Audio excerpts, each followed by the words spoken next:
I didn't know they had copper mines up there either. Well, most of the copper in 1990s when electrification happened in the country, uh, there was all done from that mine. There's some billion tons of copper, and it's a pure elemental copper. You don't have to smelter or anything. You just dig it out and melt it and make things. Interesting. Well, I am not loved by as many people as you are, Naresh, according to your bulletin board. I My dry erase board has nothing but like call numbers on it. So I'm not loved by anybody except math, I You're guess. reading there, huh? That's my younger daughter. So she's in California. Every time she comes, she writes extra date and all that. And we can't erase that. So No, I wouldn't erase it. every time she comes and writes something else and puts the date there. So That's very cool. one daughter, other one doesn't care about this. So. That is amazing. I like I said, math is my apparently the only entity that cares anything about me. Dry erase. Hi, Jenny. Hey, John. Welcome, everybody. August 8th. Thank you for stepping up last week, Bill, my stunt double.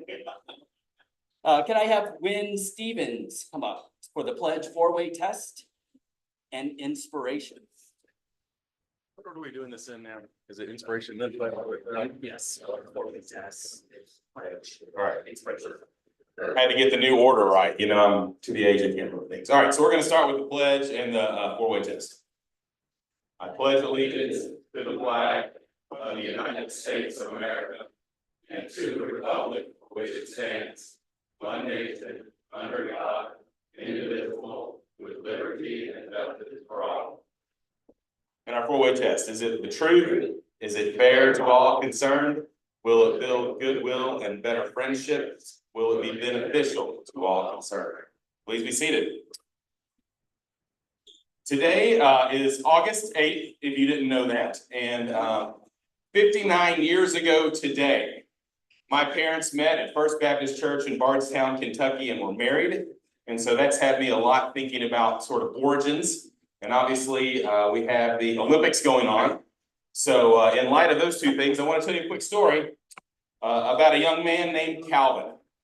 Calvin was born, and 3 months later, his father abandoned he and his mother and his siblings. And while his mother did her best, Calvin, like many children in that situation, fell in with the wrong crowd. He eventually joined a gang. And while he did graduate from high school, just within weeks of graduating from high school, he was arrested for possession of cocaine and sent off to jail. And the next couple of years, he was in and out of jail. And, you know, like so many people, he faced a choice. And he could have gone the way a lot of folks do, which is in and out of jail and never really contributing to society. But fortunately for Calvin, he found a career that he loved. He got himself together. He started a family. He talks about relying on his faith. And so he changed his success. He changed his trajectory. So despite, you know, our origins, it's never too late. So with some perseverance to overcome whatever might be holding us back, we too may find ourselves like Calvin. He is being now paid an obscene amount of money to provide his insights. He is dining at 3-star Michelin restaurants with Martha Stewart. Calvis Cordezier Brodus Jr., or as you may know him, Snoop Dogg, has gone from being a societal menace to the kind of person I got in trouble for listening to in high school to today, the face of NBC's Olympic coverage. Surely there is hope for me too. Thank you. Here for the introduction of guest Trey McCullough.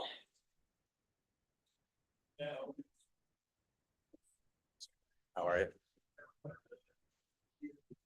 Good afternoon. We have two guests from surgery on Sunday, Laura Pruitt and Dr. Andy Moore. So welcome.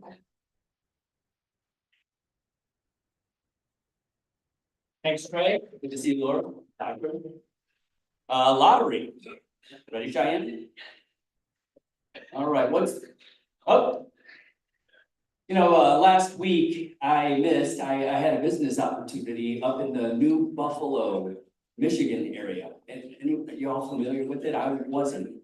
It was absolutely beautiful. A beautiful beach about 5 hours away. So if you have the means and opportunity, I highly recommend it. We're gonna pull two names out, two numbers. Gonna read the last four digits.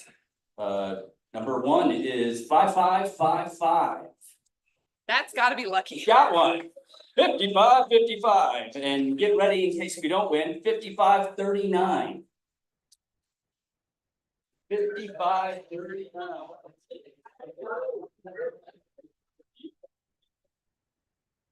He's gonna make somebody feel real bad about pulling. All right, here we go. What's the total? 1697. 1697, close for those cigars. Thank you for playing. Thank you. We don't have a 5530, we do have a 5530.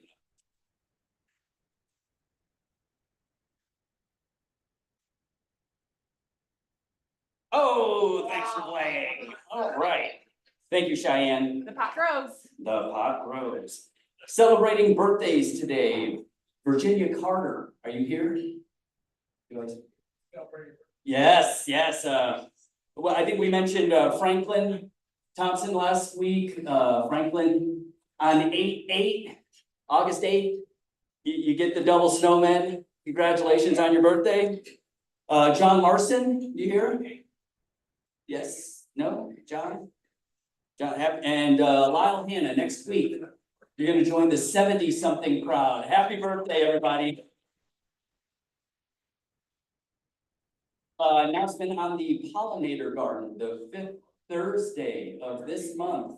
That's August 29th from 5:30 to 7 at Kennewood Park. The pollinator garden is having a social.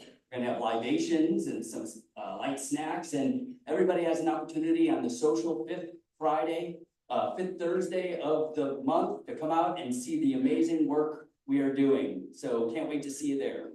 And also, we're doing a little fundraiser internally for the endowment. And I believe there's 2 people signed up for the Try for Sight right now. And Try for Sight, it's a sprint triathlon. It's a 400-meter swim. It's a 12-something mile bike ride and a 3.2-mile run. Peggy and I are gonna do it. She's gonna be able to hopefully carry me across the finish line. But we're gonna meet for a few minutes afterwards. If you're interested in getting involved or creating a team, if you like to swim, maybe we can match you with a runner or a bike rider. But we'd love to have you join and raise money for the club. Kim, you're thinking about it? Thinking about it? Maybe? Press yourself. We're put ourselves in uncomfortable positions to grow and learn and be better. All right, so join us. I would like to have Dr. Moore and Laura Pruitt come up, and Kim, will you?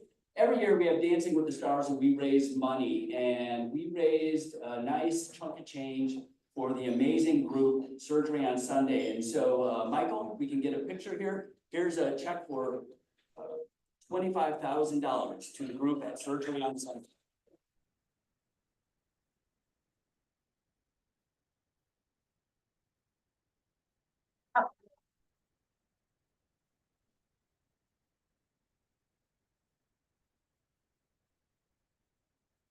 All right. Thank you very much. Dr. Moore, Laura, would you like to say?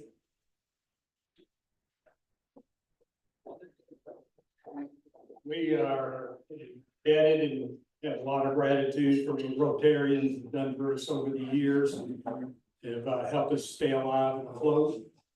And I can tell you that we are very frugal in spending your money. We have 2 full-time employees and everybody else is a volunteer. So this money goes to take care of the patients. In the last year, we did a little over 100 patients. The average cost to take care of somebody as an outpatient is $30,000. And so if you multiply that by 100, that's a chunk of change. And so that's what we're saving these people, the state of Kentucky, whatever. And we're very proud of that. And we're hoping that we're going to be around for many years. And thank you for your generosity.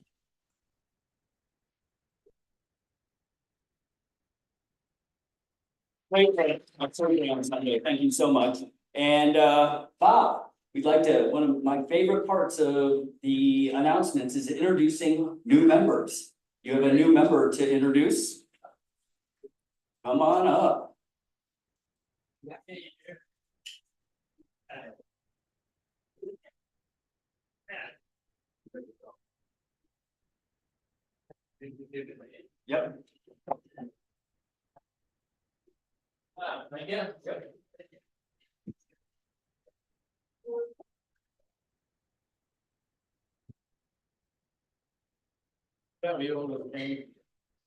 Again. Well, it's my pleasure today to share Rotary with Guy Bradley. He's a lifelong Lexington resident, graduate of Henry Clay High School, graduate of Ole Miss, with two of our Rotarians who are also former rebels, Henry Coggins and Leslie Tenney. He's retired senior vice president of Republic Bank. He's been in the banking business for 40 years. He's the widower of Harriet Dupree Bradley, who started Dupree Catering a number of years ago. He's been on a number of boards. One of them, he was chair of the Board Children's Advisory Center of Bluegrass, and he was on the Healy Whitney Museum, and he was past president of the Mortgage Bankers Association. He's an avid golfer, or at least he was. I was also. His best golf story was he played 2 rounds of golf with Gale Sayers. Oh, wow. Who was the running back for the Chicago Bears. What was the course? Pine Valley in Pennsylvania. Wow. So he'll be a good member of the club, and I want to wish best wishes. Thank you.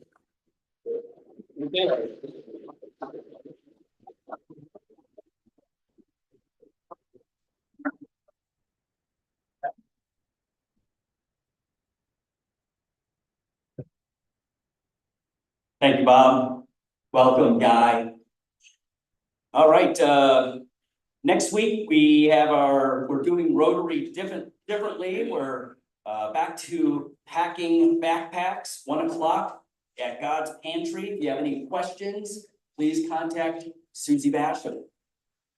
All right, and ready to introduce our guest. Without further ado, Mr. Bill Wilson.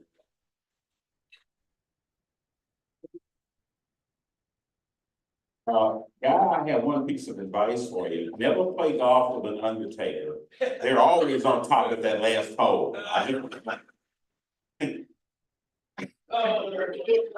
had to get that one in.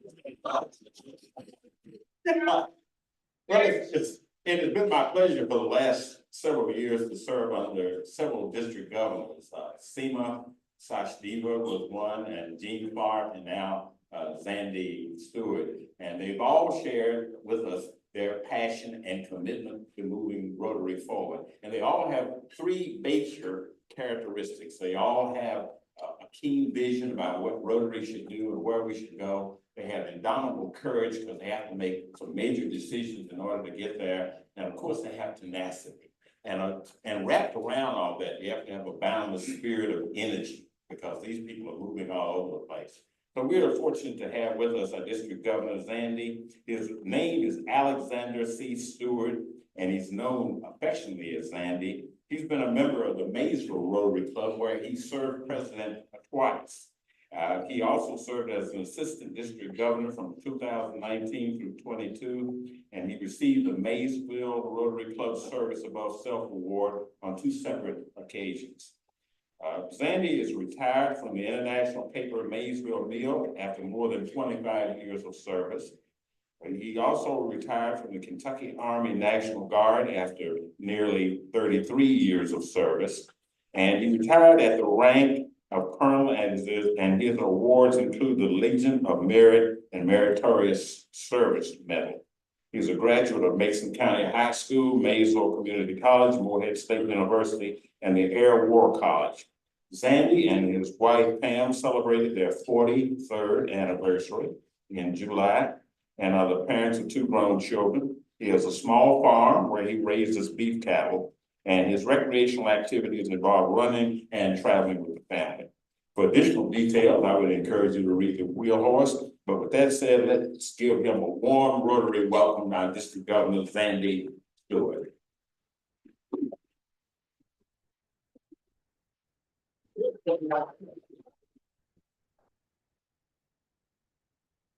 Well, thank you all. After an introduction like that, probably the smartest thing for me to do would just say, thanks for letting me be here and see you. But that'd be cutting you short. I don't want to do that. Before I get started, I would like to announce that your club last year with President Kim was the recipient of a Rotary citation.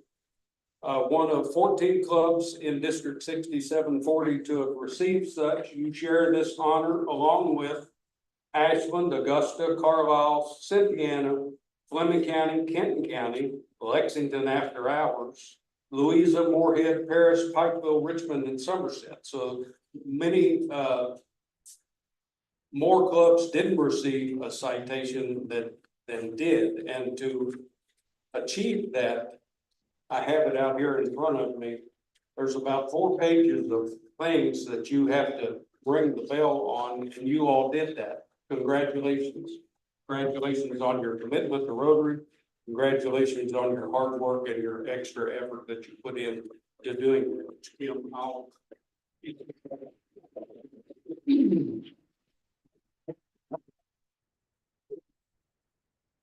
So I was mentioning to a small group that I met with earlier, one of the things you find different as the district governor is going around and finding yourself in different settings. This is a large, formal, white tablecloth environment, much different than last week, let's say, when I was in an old train station, time or two before when I was in a pizza parlor. And you know, you're working off the corner of a table. So I compliment you on having such a wonderful venue to conduct your Rotary business. You probably had a chance to see in your newsletter that we had a little bit of a approach to our Rotary business, and this year, for need of a theme, I guess, I didn't think about it in terms of it being a thing, but we call it 6740 Big Four. And that's growing membership, a culture of giving, new or renewed club integration, and public image. I'm not going to take them in that order because I think I want to talk about membership at the end. One thing I promised myself when I started going around meeting with clubs is I'm not going to do the same presentation twice. I do want to try and focus it in on the exact club that I'm speaking to. And one of the other things I think Dean maybe knows this language is in the military, sometimes we would say, don't be a soup sandwich. If any of you can visualize what a soup sandwich would be, it is a mess. So I'll try to not be a mess, but we'll see, because you never know. So why did I pick those 4 things to work on? Well, partly because I've learned over my international paper career and my military career that whatever the organization wants you to focus on, you've got to get that into your goals and objectives plan to share throughout your area. So membership is being talked about and has been. A culture of giving is talked about and has been. Getting our good work known to the public is really getting a lot of attention, and I know you have a public image coordinator, and the public image coordinator is always trying to find a way to get the face of Rotary and the actions of Rotary in a community out and visible to the most people. Rotary didn't always do that. Rotary is one of those great old traditional organizations that stayed behind the scenes in a lot of ways, did charitable work all over the world, but didn't make a big deal out of it. We have people that are in our midst right here that have been very generous and have donated $1,000 and have done that year over year, and belong to the Paul Harris Society.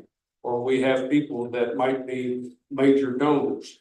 We might have some Arch Clump people, but they don't make a big deal about it. There's not anybody running around and saying, look at me, look at me, look at what I do. And Rotary didn't do that either.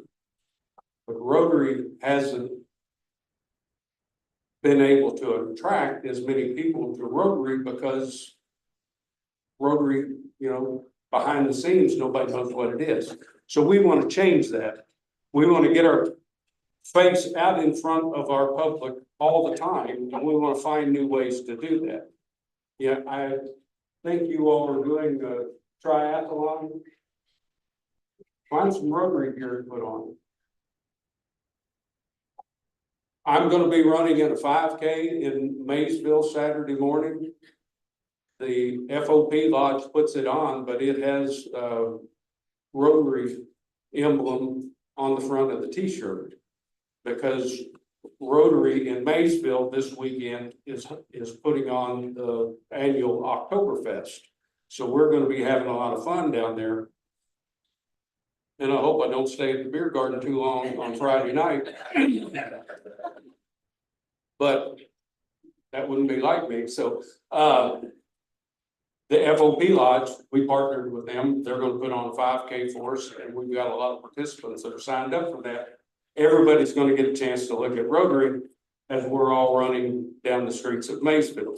Find ways to do that. I was talking with Laurel about bike riding, and you know, there are Rotary members around the world that ride for Rotary purposes and raise money, and it's a good thing, and it gets visibility. You know, find the people in the community that maybe want to be a part of that. That's an avenue that you can take in order to grow membership and grow involvement in the community. Working up the ladder on the next thing other than public image, I want to speak a little bit about new club or renewed club generation. You know, there was a time when we had, according to a report that I'm looking at, in one, it says 27 Rotary clubs in different communities where they no longer exist. Some of those are Rotaract, so this other report says 22, but either way, more than 20 communities in Eastern Kentucky had Rotarians doing Rotary work, and they're not there any longer. We want to bring them back. Our Rotary International President, Stephanie Urchin, challenged each of we district governors this year at the International Assembly to bring 4 new clubs into each of our districts. Now, there's 529 Rotary districts worldwide. So that's going to be 4 new clubs per 529. I've got that challenge on me to try and get that done. Now, I can't do that because I don't know Rotary everywhere and the people everywhere. So I ask each of you, if you know someone that used to be in Rotary from Versailles, Woodford County, from Midway, from Millersburg, from Lancaster, ask them if there's any interest in Rotary. Yeah, Versailles particularly, because we've got, I think, KCTCS headquarters there. We should have Rotary there. All of the communities that don't have Rotary still have, in my estimation, the needs that Rotary was servicing at the time that they were active. There's no organization in the world that does as much for people and making life easier to live than Rotary does. And if you know Eastern Kentucky, you know that we have needs in all of our communities, and we need to get Rotary involved in more communities. And the only way that we can do that is through club extension, club outreach, club growth. So if you can help me with that, please do so. Think about where you can do that. Culture of giving. Rotary doesn't run on air. Rotary runs on money. You know that we are really close to being able to finally put polio to bed. We'll see it in our lifetime because the smart folks that deal in disease eradication say that probably 2026, 2027, might be 2028, but somewhere in the very near future, we're gonna see 0 cases worldwide. We've only got 2 countries that it's been maintaining a presence, Pakistan and Afghanistan. If you know anything about those areas, you know how that could be as difficult as it is to put it away. But we need to keep funding that. As long as we've got a partnership with the Bill and Melinda Gates Foundation where they're going to match every new dollar that Rotary puts in and Rotarians put in, the Bill and Melinda Gates Foundation is going to put in $2 all the way up to 100 million. So as long as we've got access to that, we're going to keep asking for $30 a year per Rotarian so that we can see polio go away in the very near future. The other thing that we run off of, and I think everyone here is quite aware of it, is the Rotary Foundation. The Rotary as an organization does more worldwide to make life easier and better for people, but they do that out of the generosity of we Rotarians that contribute to the Rotary Foundation. They ask for $100 a year out of each one of us. For the last couple of years, we've been able to reach that goal as a district. On average, I think last year we may have been $117 per Rotarian on average. But we had almost 450 members across the district that didn't contribute anything. So the idea is to have us all contribute. If we're all contributing, and Jack McAllister is much better versed at this than I am, but if we're all contributing, we've got a chance of bringing a portion of those funds that we donate to the Rotary Foundation back to spend them here in our own district and help out these areas that need our assistance. Now,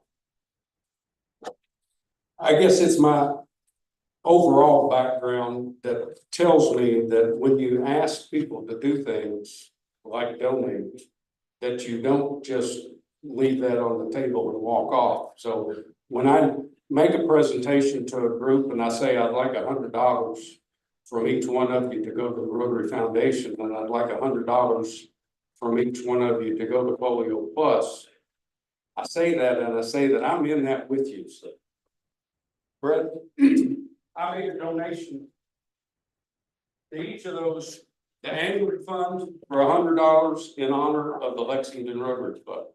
And I made a donation of $30 to Polio Plus in honor of the Lexington Rotary Club.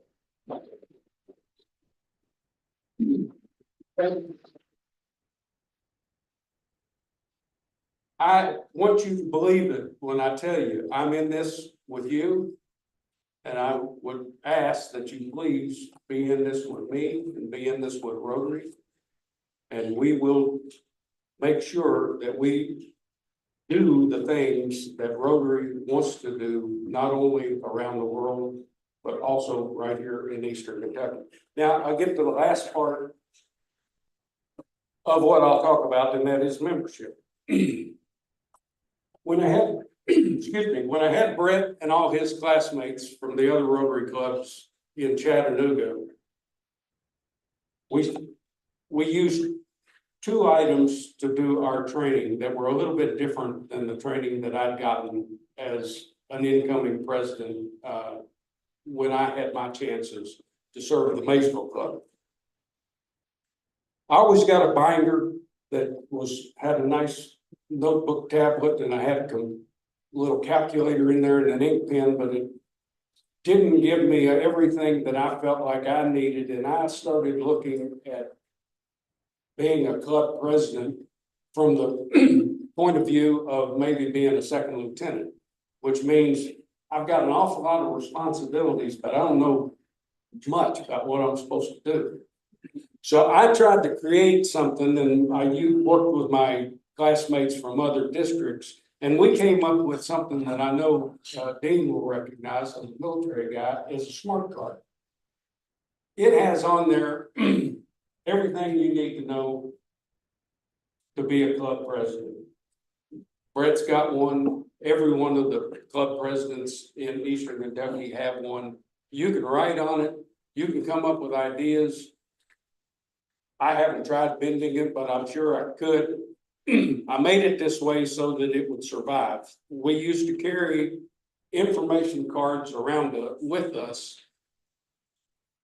because you never know what exercise you're going to get involved with, and you can't remember how to do everything all the time.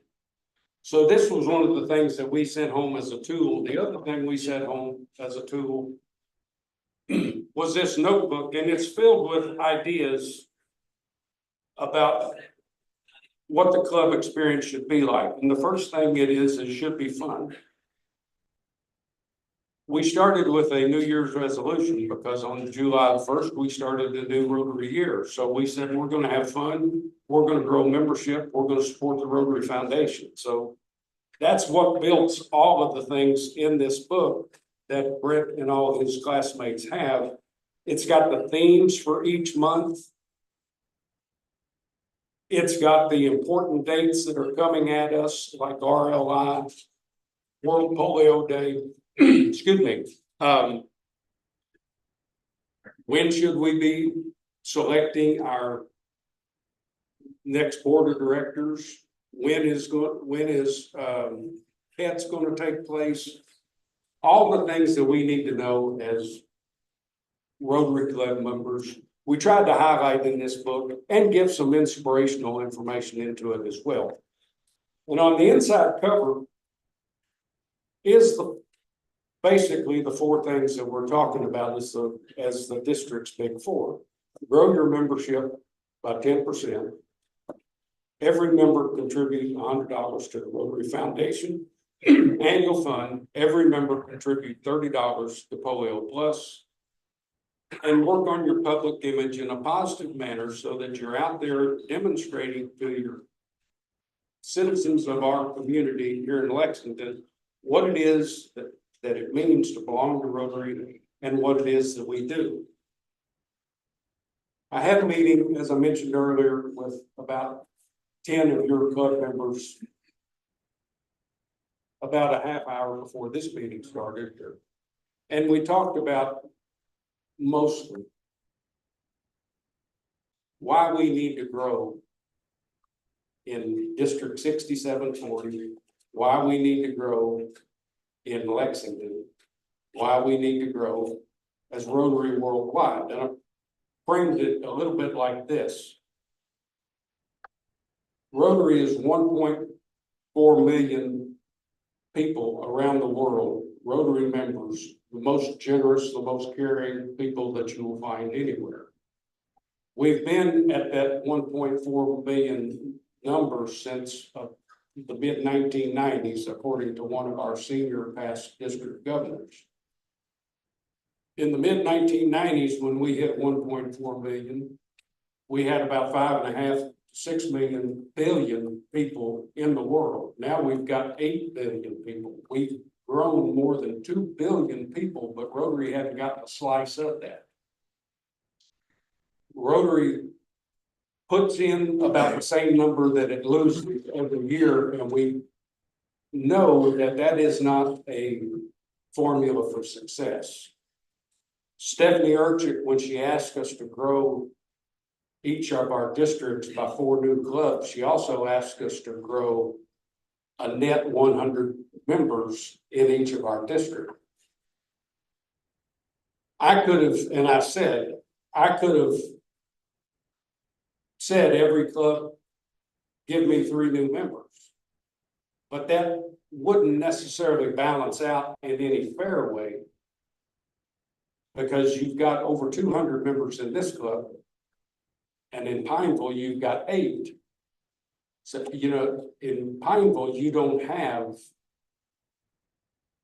a population center of 500,000 people.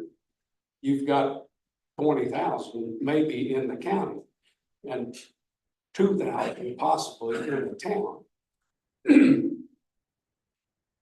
So I thought a better way to address that would be 10%, and that way it fits into Brett's formula a little bit better.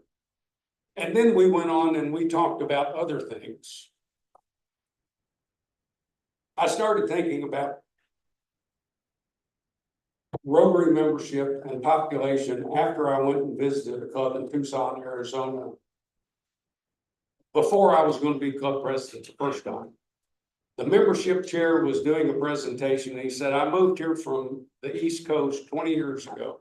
When I came to Arizona, there were 2.5 million citizens in Arizona and 3,000 Rotarians.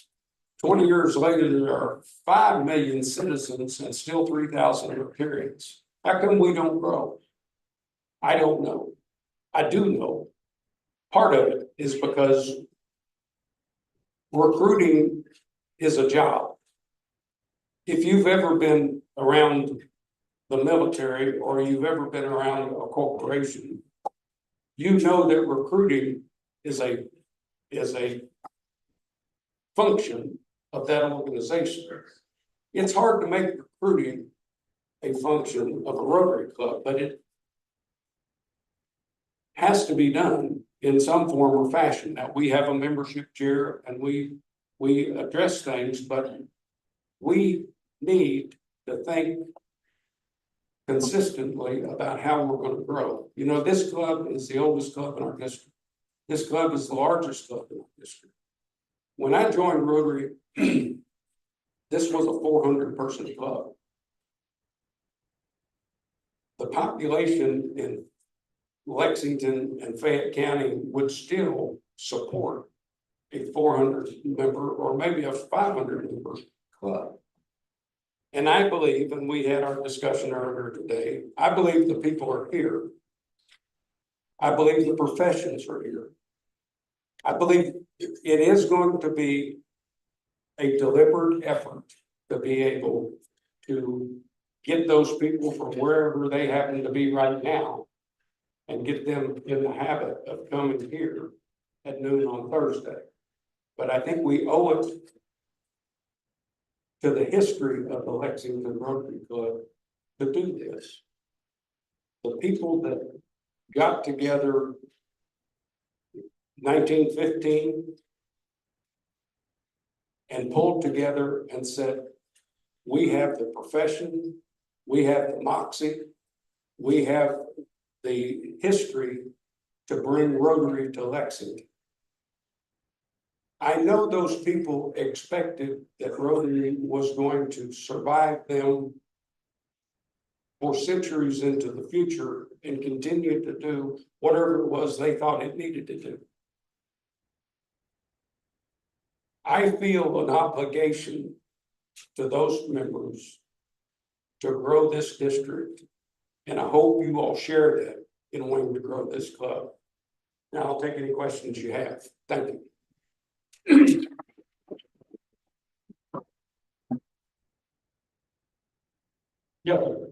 Know what Rotary plans to do after polio is conquered? What will the next project be? I know they are talking about it. Like anything, when you talk about it, you're gonna come up with a lot of ideas. I'm not in that room, so I don't know. But I know enough to know it's gonna be grand. It's gonna be what can Rotary do that no one else can do. And that's what it is. Yes, sir. Well, we're already stirring in this club to try to help water. Water is a big issue. We're losing 5,000 children every day in this world to bad water around the globe. Only 5% of our water is consumable now. All of it is almost all of it is in horrible shape. Water is a huge, huge issue. And we have some solutions right here in Lexington that actually could drive that success. We shared that with Rotary recently. I hope they grab it and run it.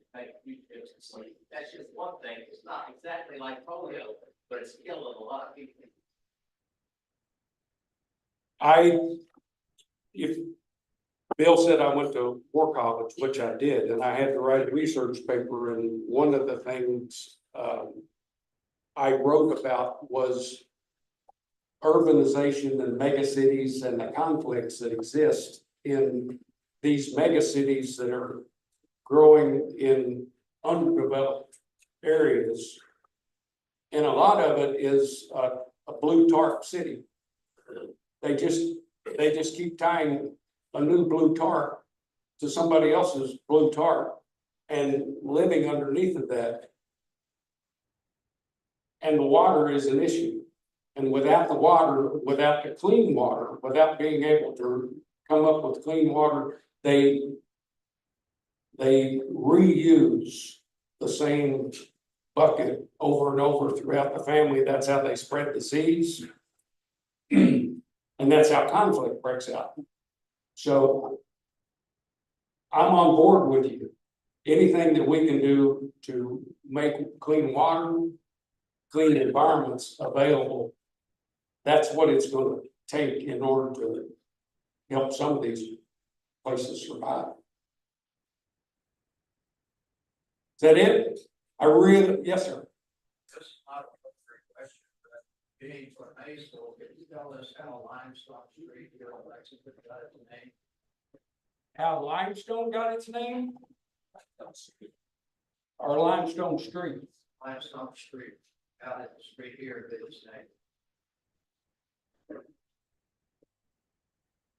Limestone Street in here? Because, sorry, but because Maysville used to be called Limestone. Maysville was called Limestone. Maysville, which was Limestone, is named after Limestone Creek, which empties out into the Ohio River. And I was.